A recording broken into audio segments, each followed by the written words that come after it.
Hello everyone, मैं Tushar study rumble पर आप सभी का बहुत बहुत स्वागत करता हूं। और आज का ये जो सेशन है काफ़ी इंटरेस्टिंग होने वाला है आप लोगों के लिए, क्योंकि आज हम चार शब्द कॉलोनी, प्रोटेक्टोरेट, डोमिनियन और सोवरेन का मतलब जानेंगे। काफ़ी इंपॉर्टेंट शब्द है बच्चों ये केवल शब्द ही नहीं कि जिनका आप शाब्दिक अर्थ समझ लें या फिर आप लिटरल मीनिंग समझ लें और हो गया आपका काम। इन शब्दों का अपने आप में एक हिस्टोरिकल सिग्निफिकेंस है हमारी इंडियन हिस्ट्री में। लाइक स्वाधीनता संग्राम जो था, वहाँ पे आप जब उसे पढ़ेंगे डिटेल में तो आप पाएंगे कि डोमिनियन वर्ड, आपका colony word, protectorate word, sovereign word काफ़ी बार आता है। ठीक है, तो ये जो वर्ड्स हैं काफ़ी हिस्टोरिकल सिग्निफिकेंस रखते हैं अपने आप में। आपको पता होना चाहिए कि इसमें से इंडिया का स्टेटस क्या-क्या रहा है, किस-किस टाइम पे रहा है। तो ये काफ़ी ज़रूरी है आपके लिए कि आपको पता हो एटलीस्ट इंडिया के रेफरेंस में सारी बातें। और मैं आपको कोशिश करूँगा कि मैं आपको समझा सकूँ सारी बातें इंडिया के रेफरेंस में भी। तो चलिए शुरू करते हैं इस सेशन को विदाउट एनी डिले। बट उससे पहले मैं आपको बता दूँ कि एक देश की डेफिनेशन क्या होती है मोटे-मोटे तौर पे, क्योंकि तभी आप समझ पाएँगे इन चारों का मतलब। ठीक है? तो अगर हम देश की एक बात करें, देश क्या है? एक ऐसा लैंड मास यानी कोई ऐसी भूमि या जगह जहाँ पे पर्याप्त लोग रहते हों, यानी क्या रहते हो? पीपल पीपल रहनी चाहिए, यानी लोग होने चाहिए वहाँ पे। फिर दूसरी चीज़ है उन लोगों को गवर्न करने के लिए, वहाँ पे चीज़ों को सही तरीके से चलाने के लिए एक लेजिस्लेटिव कह लीजिए, गवर्नमेंट कह लीजिए या कुछ होना चाहिए, ठीक है? नहीं कोई भी एक ढाँचा, मूल ढाँचा होना चाहिए जो वहाँ का जो गवर्नेंस है उसको देखता हो, ठीक है? तो क्या होनी चाहिए? गवर्नमेंट होनी चाहिए। अब गवर्नमेंट किसी भी तरीके की हो सकती है, ठीक है? चाहे वो अब कह सकते हैं डेमोक्रेसी हो, मोनार्की हो, कोई भी हो सकती है, ओलिगार्ची जो भी आप कहना चाहें हो सकती है। बट ये 2 बेसिक नीड है किसी भी एक लैंड मास को देश कहने के लिए, ठीक है? तो ये 2 बेसिक नीड होती हैं, ये आपको चल के ही पता है। अब हम जानते हैं पहला शब्द अपना, कि कॉलोनी, जो कि क्या है? पहला शब्द क्या है? कॉलोनी। इसका मतलब जानते हैं क्या है? आपको ये तो चल ही गया, मतलब स्टेट का मतलब क्या है? कि वहाँ पे लोग होने चाहिए और वहाँ पे गवर्नमेंट होनी चाहिए। अब ये लोग ताकतवर भी हो सकते हैं, कमज़ोर भी हो सकते हैं, कैसे भी हो सकते हैं। गवर्नमेंट भी कैसी भी हो सकती है, रिच हो सकती है, पुअर हो सकती है, कैसी भी हो सकती है। तो देखिए जो पहला शब्द है हमारा कॉलोनी, ठीक है? इसका मतलब क्या आप ये देखिए। कॉलोनी माने होता है उपनिवेश, ठीक है? होता है उपनिवेश। मैं और समझाऊँगा हिंदी में, वैसे इसको ये बोलते हैं, बट मैं डिटेल में समझाऊँगा इसका वाक़ई मतलब क्या है, ठीक है? तो पहले आप ये बात जानिए कि जो पॉलिटिकल साइंस होती है, फिर आप पॉलिटी पढ़ते हैं, इसमें हम स्टेट को ही देश कहते हैं। कंट्री नहीं कहते, स्टेट को ही देश कहते हैं। बार-बार करके मैं वही शब्द इस्तेमाल करूँगा। तो मान लेते हैं एक स्टेट है, लेट अस से जैसे इंडिया कॉलोनी था ब्रिटेन की। यहाँ भी देखिए बड़ा कन्फ्यूजन है, मैंने देखा है काफ़ी लोग ब्रिटेन बोलते हैं, ठीक है? एक वर्ड है ब्रिटेन, फिर एक वर्ड है इंग्लैंड, ठीक है? और एक वर्ड है यूके यानी यूनाइटेड किंगडम। इन तीनों में ही बच्चों को फ़र्क नहीं पता होता, अंतर नहीं पता होता। इसको भी हम जानेंगे एक सेशन में जब टाइम मिलेगा। हो सकता है जल्दी करें, बट अभी आप मान लीजिए कि इन तीनों में से कोई वर्ड बोलिए। तो इंडिया क्या था? इनकी क्या था? कॉलोनी था, ठीक है? अब कॉलोनी का मतलब क्या होता है वो मैं समझाता हूँ आपको। मान लेते हैं एक स्टेट 1 है, एक स्टेट 1 है। ये क्या बहुत ताकतवर स्टेट है, बहुत ताकतवर स्टेट है और इन्होंने स्टेट 2 जो कि एक कमज़ोर स्टेट है, इस पे कब्ज़ा कर लिया। क्या कर लिया? इन्होंने इस पे कब्ज़ा कर लिया। अब यहाँ पे 2-3 बातें हुई। कब्ज़ा किया तो इन्होंने पहले इनको धमका दिया क्या? कि भाई तुम्हारा डिफेंस हो गया। कौन-सा डिफेंस? तुम्हारी एक्सटर्नल अफेयर्स की जितनी भी बातें हैं, ठीक है? कुल मिला के सारी बातें। तुम्हारा एडमिनिस्ट्रेशन जो है और भी जो बेसिक चीज़ें होती हैं, लेजिस्लेशन, एडमिनिस्ट्रेशन, तुम्हारी जुडिशरी जो है, ये सारी चीज़ें चारों पाँचों और भी आप चीज़ें इंक्लूड करते चलिएगा, तो ये सारी की सारी या पॉलिसी मेकिंग जो है, ये सब कौन देखेगा? स्टेट 1 देखेगा। यानी अब तुम पूरी तरह से क्या हो? हमारा उपनिवेश हो, यानी तुम हमारे कंट्रोल में हो। तो जब इस तरीके की स्थिति हो जाती है, तो हम बोलते हैं कि कॉलोनी, यानी स्टेट 2 जो है स्टेट 1 की कॉलोनी हो गया। ये इसका मतलब है। जैसे कि भारत में जब अंग्रेज़ आए थे तो ट्रेड के लिए आए थे, बट धीरे-धीरे उन्होंने क्या किया? इंडियन एडमिनिस्ट्रेशन में अपना हाथ जमाया, फिर धीरे-धीरे पूरे इंडिया को कब्ज़ा कर लिया, वहाँ पे डिफेंस भी अपना लगा दिया, सब कुछ पॉलिसी अपनी बनाई। आपको पता होगा बाद में तो जो एक्ट आने लगे वहीं से आने लगे सीधे-सीधे। तो ये जो पॉलिसी मेकिंग हो गई, एक्सटर्नल अफेयर्स हो गए, जुडिशरी उनकी थी, एडमिनिस्ट्रेशन उनका था, डिफेंस उनका था, तो सब चीज़ें अब उन्हीं की थी, सारी चीज़ें उन्हीं की थी। तो क्या हो गया? इंडिया कॉलोनी हो गया ब्रिटेन की। यहाँ तक बात क्लियर है? तो ये तो था स्टेट 1 जब क्या करता है स्टेट 2 पे कब्ज़ा कर लेता है पूरी तरीके से हर मामले में, डिफेंस के मामले में भी, एक्सटर्नल अफेयर्स के मामले में, एडमिनिस्ट्रेशन के मामले में, जुडिशरी के मामले में, हर एक मामले में अगर इस तरह से कब्ज़ा कर ले उसको हम क्या बोलते हैं? उपनिवेश बोलते हैं, कॉलोनी बोलते हैं। आई होप आपको ये जो पहला शब्द है कॉलोनी, इसका मतलब अच्छे समझ में आ गया होगा। चलिए लिख देते हैं। यहाँ थोड़ा सा बता देता हूँ मैं डायग्राम क्या, कि स्टेट 1 क्या करता है, फिर रूल करता है किसको? स्टेट 2 को। ये बात खत्म हो गई। स्टेट 1 रूल करेगा स्टेट 2 को कॉलोनी में, ठीक है? यहाँ तक कोई डाउट तो नहीं है, इसको हटा देते हैं। अब देखते हैं प्रोटेक्टोरेट का मतलब क्या होता है। जैसे आपको पता होगा कि भारत में जब अंग्रेज आए, ठीक है? भारत में अंग्रेज आए तो उस वक़्त काफ़ी सारी रियासतें या आप कह सकते हैं प्रोविंसेस एक प्रोटेक्टोरेट थी, या फिर आप एक एग्ज़ाम्पल मैं देना चाहूँगा, फिर बताऊँगा एग्ज़ाम्पल भी। सिक्किम का एक एग्ज़ाम्पल आप ले सकते हैं कि सिक्किम 1975 में भारत का भाग बना, उससे पहले सिक्किम था हमारे साथ ही था प्रोटेक्टोरेट के तौर पे, लेकिन ऐसा कोई स्टेट नहीं था। यूनियन में नहीं था इंडिया के, ठीक है। प्रोटेक्टोरेट के तौर पे सिक्किम हमारे साथ था 1975 से पहले, लेकिन इंदिरा गांधी की सरकार थी और 1975 में उन्होंने क्या किया, सिक्किम को भारत में विलय कर लिया, मिला लिया। और वन ऑफ द आप कह सकते हैं बहुत बड़ा स्टेप माना जाता है, एक सफलता मानी जाती है उनकी सरकार की, ये ठीक है।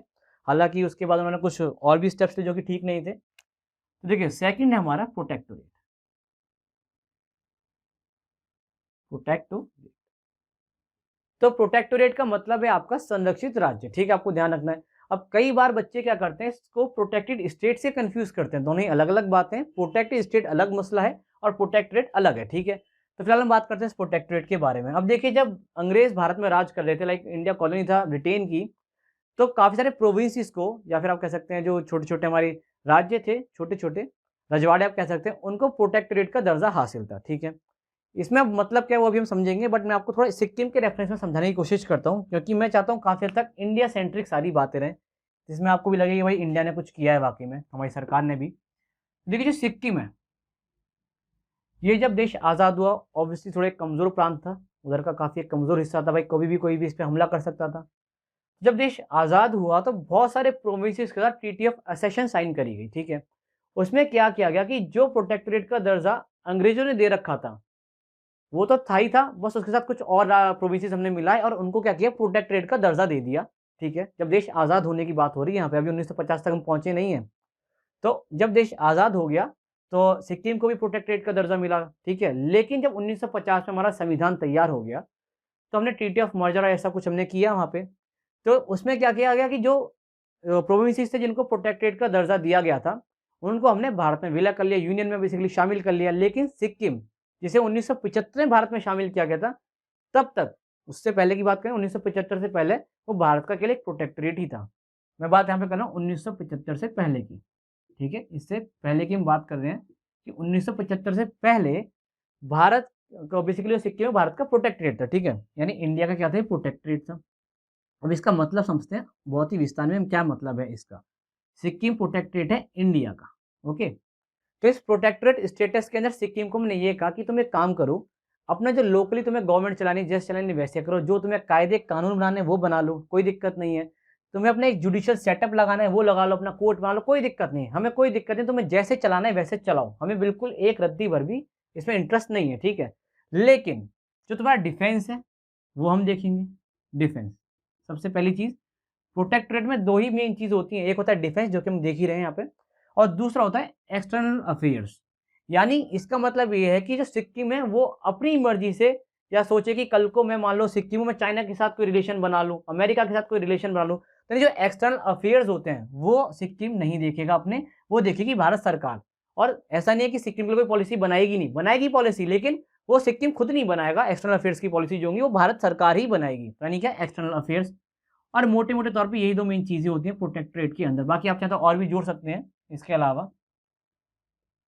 तो बेसिकली इसको कहने से मतलब क्या है कि जैसे इन्होंने कहा कि डिफेंस हम देखेंगे, इसका मतलब क्या था कि भाई तुम्हारे प्रोटेक्टोरेट हो, तुम पे हमला यानी हम पे हमला, बात ऐसी होगी तो सिक्किम सेफ हो गया। तो सिक्किम ने बड़े आराम से इसको साइन भी कर लिया, इस स्टेटस को अपना भी लिया।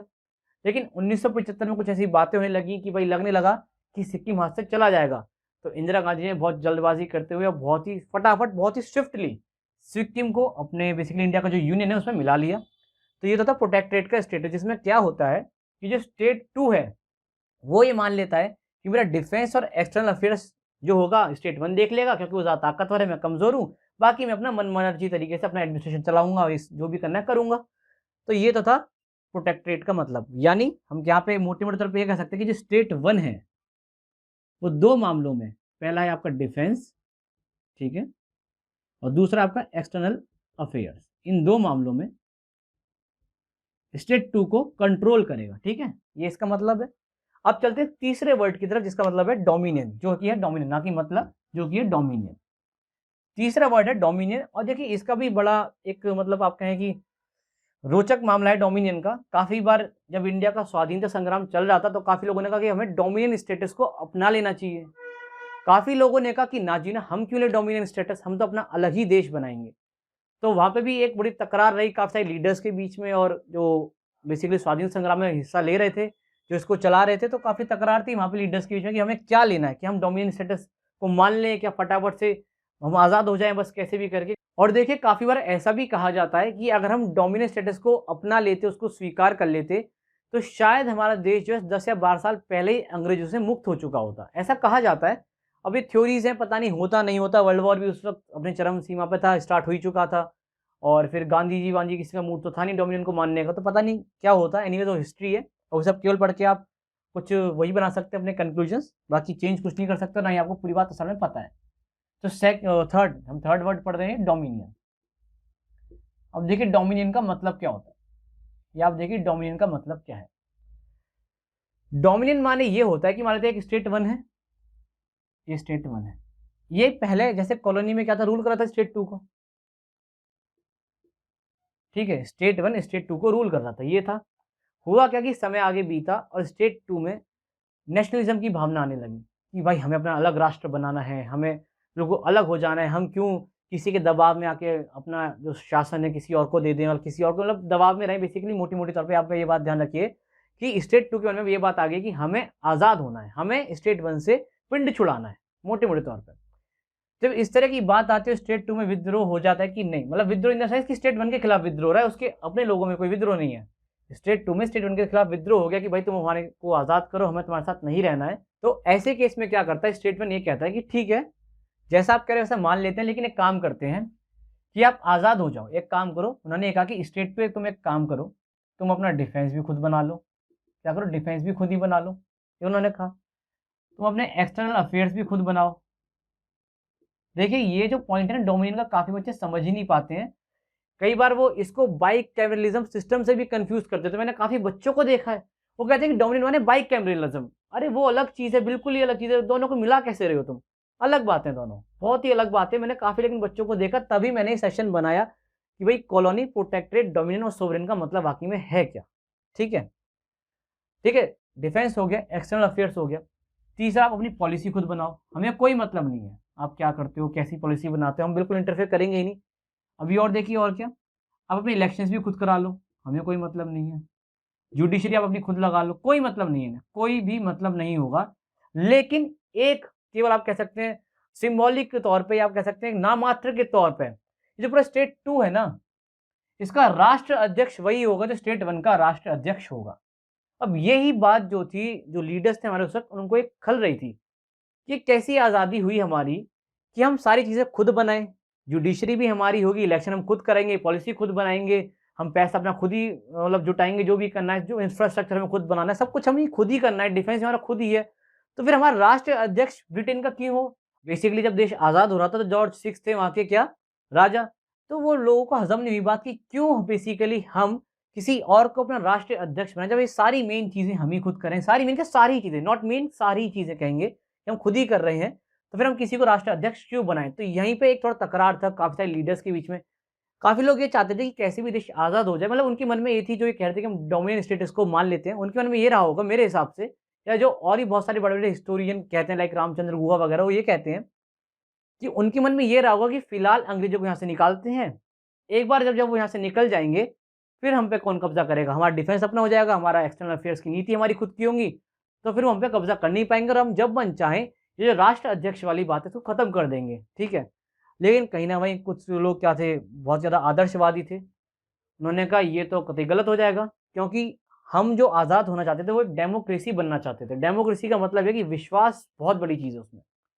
अब अगर इस तरह का कुछ सेटअप आता और 1.5 या 2 साल बाद ही आप कहते कि नहीं जी नहीं, तुम्हारे राष्ट्र अध्यक्ष हो ही नहीं, तो कहीं न कहीं वो विश्वास की कमी आ जाती लोगों में, ठीक है? कल को ये भी हो सकता था कि ये जो लोग चुने जाते इस डोमिनियन स्टेटस के रूप में, वो तानाशाही बन जाते। तो ये डर था, जो उस वक़्त लीडर्स थे जो बहुत ज़्यादा आदर्शवादी थे, तो इसीलिए एक तकरार रही हमेशा कि जो डोमिनियन स्टेटस है वो हम कभी नहीं लेंगे, क्योंकि जो कहीं न कहीं वो सोच है शायद वो यही रही हो और लोगों ने इसी वजह से इसको मना भी किया हो लेने से। एनीवेज़ आगे चलते हैं। तो स्टेट 1 ये कह रहा है कि तुम अपना एडमिनिस्ट्रेशन अपने जो तुम्हें मन चाहे करना है करो, तुम किसी को मारो, पीटो, जेल में डालो, हमें कोई मतलब नहीं है, कोई पॉलिसी लाइनें बनाओ, देश को लुटाना है वो लुटाओ, कोई मतलब नहीं है हमें। लेकिन एज़ अ राष्ट्र अध्यक्ष केवल हमारा जो स्टेट 1 का राजा है वही रहेगा। जैसे कहने के तौर पे अगर देश आज़ाद हो जाता डोमिनियन स्टेटस के तौर पे, तो जो भी ब्रिटेन की गद्दी पे बैठा होता राजा, वो हमारा राष्ट्रीय अध्यक्ष कहलाता। ठीक है, बात क्लियर है? तो डोमिनियन स्टेटस आपको क्लियर हो गया होगा। अब चलते हैं लास्ट वर्ड की तरफ, जो कि है सोवरेन। काफ़ी लोग यहाँ पे सोवरेनिटी भी बोलते हैं, सोवरेनिटी भी बोलते हैं, पता नहीं क्या-क्या बोलते हैं, बट हम जानेंगे सोवरेन क्या होता है, ठीक है? सोवरेन माने होता है संप्रभु राज्य, संप्रभु राज्य। तो देखें सोवरेन का मतलब क्या है? चौथा वर्ड है सोवरेन। स्पेलिंग अगर गलत हो तो आप गूगल कर लेना, चेक कर लेना। तो सोवरेन स्टेट माने क्या होता है, जो कि हम आज हैं। तो देखिए सोवरेन स्टेट माने ये होता है कि जो स्टेट 1 है, स्टेट 1 है, उसका कोई भी लेना-देना नहीं होगा स्टेट 2 से। जो मैंने सारे पॉइंट्स अभी ऊपर लिखे थे, जुडिशरी वुडिशरी वो तो इंक्लूड कर ही दो आप। प्लस जो ये बात है ना राष्ट्र अध्यक्ष वाली, वो यहाँ पे नहीं होती है। यानी स्टेट 1 का कोई लेना-देना नहीं होगा स्टेट 2 से। स्टेट 2 अपना राष्ट्र अध्यक्ष हो, जो उसे चुनना है वो खुद चुनेगा, अपने मनमर्जी से किसी को बनाएगा, चाहे वो डेमोक्रेसी हो, फिर डिक्टेटरशिप हो, कुछ भी हो वो अपने आप देख लेगा, जो उसे करना है। प्लस सारी policy, judiciary, defence, external affairs हमारा स्टेट 2 खुद ही देखेगा। यानी जैसे जो इंडिया हुआ बाद में 1950 के बाद बेसिकली आप कह सकते हैं। तो अब आप ये कहेंगे क्या 1950 के बाद हम सोवरेन हुए, उससे पहले हम सोवरेन नहीं थे? जो कि 1947 से 50 के बीच के जो 3 साल हैं, आप कह रहे हैं 2.5 साल है मोटा-मोटा, तो क्या हम इस बीच में सोवरेन नहीं थे? तो जी नहीं, हम सोवरेन नहीं थे। इस बीच में हमारा जो स्टेटस था वो था डोमिनियन। अगर आप कभी इंडिया इंडिपेंडेंस एक्ट पढ़ेंगे 1947 को, अगर आप रुचि रखते हैं हिस्ट्री को जानने में और आपको मन है कि भाई भारत कैसे बना, क्या परेशानी आई, दिक्कत आई, तो आपको बहुत आराम से पढ़ना चाहिए मेरे हिसाब से इंडिया इंडिपेंडेंस एक्ट। जब वो एक्ट आया तो वहाँ पे लिखा हुआ था साफ-साफ कि ये जो लैंड मास है पूरा, जहाँ पे अभी ये ब्रिटेन पूरा कब्जा करके बैठा हुआ है, ये जो इनकी कॉलोनी है, ये 2 डोमिनियंस में बँटेगा। किसमें बँटेगा? 2 डोमिनियंस में बँटेगा। एक होगा आपका पाकिस्तान, जो कि आज है ही ऑब्वियसली, और एक होगा इंडिया। तो 2 डोमिनेंस की बात करी गई थी। वहाँ पे लिखा भी हुआ था कि जो हमारा गवर्नमेंट ऑफ इंडिया एक्ट 1935 में आया था, हम उसको इस्तेमाल करके अपना शासन चला सकते हैं जब तक हमारा संविधान नहीं बन जाता। तो ये सब बातें उसमें थी। वहाँ पे साफ-साफ लिखा था कि जैसे हमारा संविधान बना जाएगा पूरा, हम उसको लाइक इनेक्ट कर देंगे, तो ये डोमिनेंट स्टेटस अपने आप ही खत्म हो जाएगा। ये सब लिखा हुआ था वहाँ पे। तो यानी काफ़ी बच्चों को ये बात नहीं पता होती, और आपको पता थी नहीं पता थी, अगर लिखना ज़रूर कमेंट सेक्शन में कि जो हमारा पीरियड है 1947 से लेके पूरा 1950 के बीच में, देश की आज़ादी और जब से हम गणतंत्र हुए पूरा, यानी रिपब्लिक हुए, तो इस बीच में काफ़ी लोगों को नहीं पता होगा कि यहाँ पे हमारा क्या स्टेटस था, डोमिनियन स्टेटस था। इंडिया का कभी भी, अगर ऐसा इंडिया बात करें, प्रोविंसेस की बात नहीं कर रहा, कभी भी प्रोटेक्टोरेट स्टेट रहा ही नहीं है, स्टेटस नहीं रहा, सॉरी, कभी भी हमारा प्रोटेक्टोरेट स्टेटस नहीं रहा। कॉलोनी हम थे, उसके डोमिनियन बने हैं, उसके हम सोवरेन बने हैं, यानी हमारे सारे जो हमें फैसले लेने हम खुद ही लेंगे, कोई राष्ट्राध्यक्ष नहीं होगा सोवरेन स्टेट में, यानी पूरी तरह से आज़ाद देश। तो वो हम बाद में बने 1950 में, ठीक है, आपको पता होना चाहिए। लेकिन ये बात आपको मैं बता दूँ कि जो डोमिनियन की बात होती है, इसमें ये बात कन्फर्म थी कि ये राष्ट्र अध्यक्ष है, काफ़ी बच्चों को पता नहीं होती, कन्फ्यूज़ होते हैं वहाँ पे, वो हस्तक्षेप कभी नहीं करता। यहाँ पे जो पॉलिसी बनती है स्टेट 2 के अंदर, उसमें हस्तक्षेप नहीं करता। लेकिन वही बात है कि जब हस्तक्षेप होगा ही नहीं उसका, तो नाम क्यों दिया जाए उसे राष्ट्राध्यक्ष का ना? तो इसीलिए डोमिनियन स्टेटस को मानने के लिए काफ़ी लोगों ने मना किया और सोवरेन स्टेट की एक वो रखी, अपनी इच्छा ज़ाहिर करी, और बाद में इंडिया सोवरेन स्टेट बना भी। काफ़ी सारे लीडर्स के आप कह सकते हैं एफर्ट्स की मतलब उन्होंने किया और देश को आज़ाद भी कराया। अब यहाँ पे अब करते हैं सेशन को एंड। अगर आपको वाक़ई में सेशन अच्छा लगा है, डिटेल लगा, आप चाहते हैं कि मैं इस तरह से और भी सेशन लाऊँ, इंडियन कॉन्स्टिट्यूशनल हिस्ट्री या कोई भी आप कुछ भी पढ़ना चाहें, जो भी इंटरेस्टिंग चीज़ें हैं हमारे इंडिया आफ्टर इंडिपेंडेंस के रिगार्डिंग, तो आप कह सकते हैं, कमेंट सेक्शन में लिख सकते हैं। हम इस तरह से और डिटेल में जानेंगे, और मैं चाहूँगा कि एक सेशन में हम ज़रूर ब्रिटेन, यूके और इंग्लैंड का फ़र्क जानें, क्योंकि काफ़ी सारे बच्चों को उसका मतलब ही नहीं पता होता। तो एनीवेज़ यहीं पे करते हैं इस सेशन को एंड। अगर अच्छा लगा है तो कमेंट्स में अपने आप विचार लिख सकते हैं कि भाई आपको कैसा लगा ये सेशन? आपको पता थी सारी बातें जो भी हमने यहाँ पे बातें करी? क्या आपको ये बात पता थी कि 1947 से लेके 1950 तक का जो हमारा स्टेटस था वो डोमिनियन का स्टेटस था? तो अगर आपको ये बातें नहीं पता थी तो अभी अच्छी बात है, आपको जानने को मिल गया यहाँ से, कुछ ना कुछ आपने सीखा ही है, और चैनल में बहुत सारा कंटेंट पड़ा है। स्टैटिक पोर्शन जो हमारा, हमने काफ़ी कुछ कवर कराया है वहाँ पे, like national park, river, dams वगैरह। आप उन सेशंस को भी देख सकते हैं। इसके अलावा एलसीएम एचसीएफ मैंने शुरू कर ही दिया है, एलसीएम की क्लास हो चुकी है, इसमें बेसिक तौर पे एलसीएम समझा दिया है। एचसीएफ भी इस तरह से बेसिक तौर पे समझाया जाएगा, उसके बाद हम फिर इनके क्वेश्चंस करेंगे। तो चलिए मिलते हैं अब अगले सेशन में, ध्यान रखिएगा अपना, बाय बाय, टेक केयर।